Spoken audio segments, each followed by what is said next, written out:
go ahead and start with the first question. Can you hear me? Yes. My name is Cindy Winter. I live in Larkspur. Hearing all the speakers today, I would term this the age of flexibility, where there's on-demand choices and multimodal. I haven't, though, heard any discussion of rail. The concept of rail, I think, is a last century idea of big, heavy, rigid diesel trains, and they may still have some use in many places. However, for a low-density suburban area, you don't need this kind of train. There are pods similar to the film that Sharon showed, where you can get on a little 4, 6, 8 passenger pod, and it will carry you along a trackway, elevated to wherever you want to go, and to the next station. And the headway between these pods has been narrowed dramatically. So if 6 people want to ride in a 6-person pod, and there are another 6 people, the 2 pods can be joined together, making a small kind of train. They would be autonomous, lightweight, battery operated, solar is possible. They can be elevated more easily on runways, and they can ascend or descend at about 10%. They have a more flexible turn radius. And of course, the people here know that I'm probably thinking of smart, which would be correct. But I just had to get this in because we're in a new century now. It's generated by the cloud. There are so many more opportunities. And I thank all the speakers to date for the wonderful comments they've made. It's been very helpful. Thank you. Thank you. Sharon, did you want to? Yeah, well, I did just want to say something about that because, this comes up a lot, like rail and less, fixed route versus flexible. And I think that from our perspective, both are really important, and it's kind of getting it right. And one of the reasons that fixed rail can be so important is because a lot of it's got that permanency about it. And so a lot of land use and real estate decision making gets shaped by that. And so it's kind of a way to ensure a certain kind of land use in long-range planning. And it's also, it's the fixed route transit, or transit that has its own right-of-way and does not have to compete with automobiles, that is going to be the most efficient and, fastest. So that can happen with bus rapid transit. It can happen with smaller vehicles, but it's more, it's more complex to ensure that. So it's just, it's kind of thinking about the circumstances, and, the costs obviously are a big factor in which way a community goes as well. Thank you, Sharon.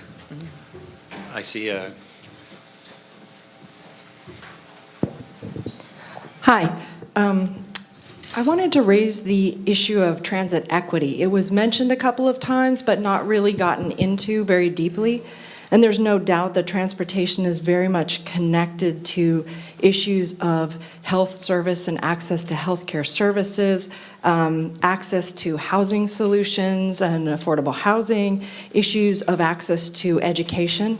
And so I just wanted to hear a little bit more, because I know there's been a lot of kind of market-driven R&D talk, but understanding what really is going to ensure that these new technologies are accessible and really supporting this civic infrastructure around health and education and housing. And one of the things that I'd really like to offer as a suggestion in these startup phases of doing research and studies is to really focus on disaggregating your data by age and by income and by ethnicity, so that disparate impact on these new technologies can be assessed from the get-go, rather than 20 years down the road where we go, oh, shoot, we weren't paying attention. So I'd like to hear more about that. Thank you. That's a great question. I'd like to maybe start with Sharon and then go to Adam. What? Either, you're welcome to do it too.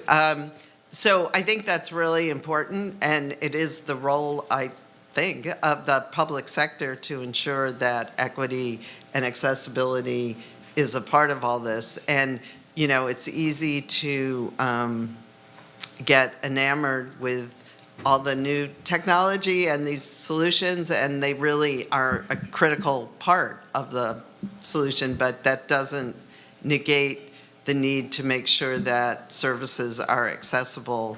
In fact, that's essential, you know, because really the people who are going to benefit the most are the people who need it most, in the sense that the cost, as a number of people have said, the cost of owning and operating an automobile is incredibly expensive, and it also and being able to get access to a job is also a critical part of living a productive life. So I think that having access to data is part of that in planning, but it's also it is working together, though. It's not we can't solve these things just in the private sector side or just on the public sector side.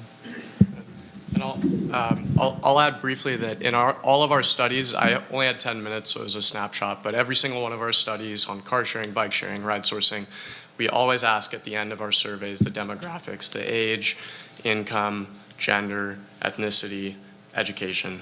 These are standard questions. And what we've noticed for present operations of most shared mobility systems is that we typically do notice that it is a generally slightly younger, much more well-educated, slightly better off, and wider population that's using a lot of these shared mobility services compared to the general population in the study cities. So I think, kind of echoing Sharon, I think that's really where the public sector has to step in, because now that we do have these services where, currently we exist in this more binary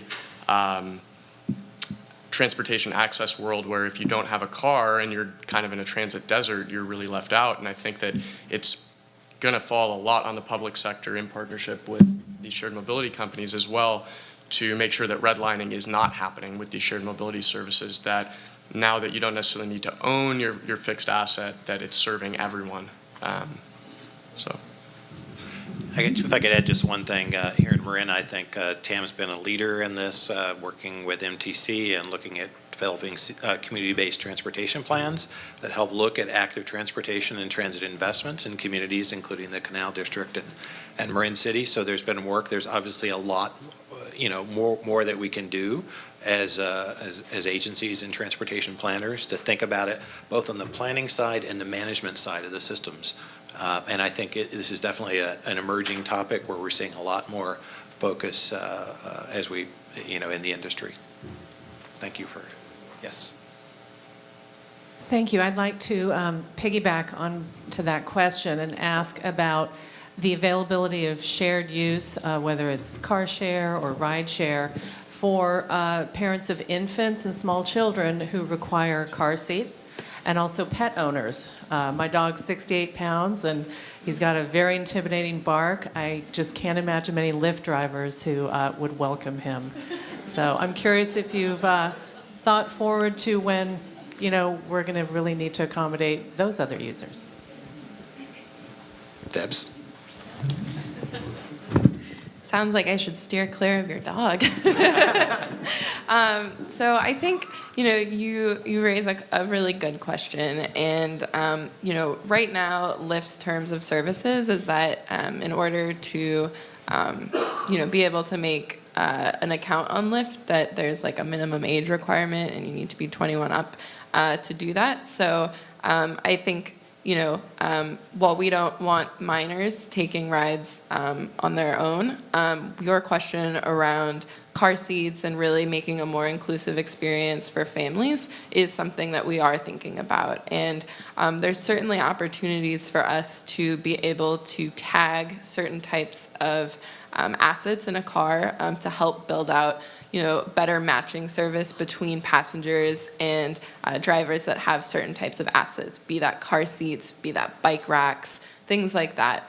So that's something that we have looked at, and I think when we think further out into the future around autonomous vehicles, the in-car experience is going to look very different, and cars might not need to be seated in the same way, or they might be larger, or might be able to have more modular features such as car seats that you can pull out if you need one for your ride. So I think there's definitely things that we can be doing in the short term based on how our service is operated today, but also there's a need to look longer term with autonomous for those opportunities as well.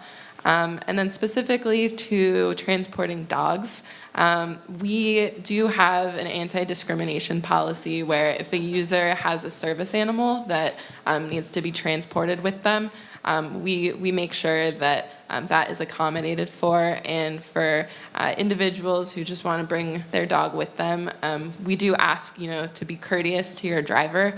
This is their personal car, and we do ask that you sort of reconcile that with them and ask them in advance to see if that's okay, to make sure that allergies aren't an issue or something like that.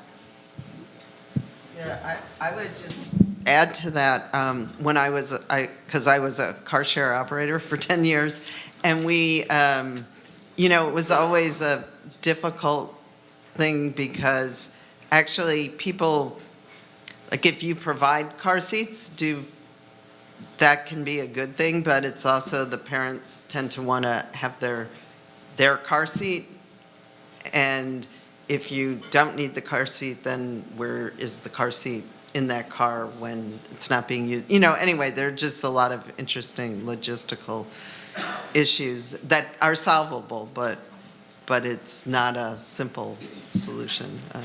But some car share companies do have cars that are specifically outfitted one way or another and allow dogs or don't, as well.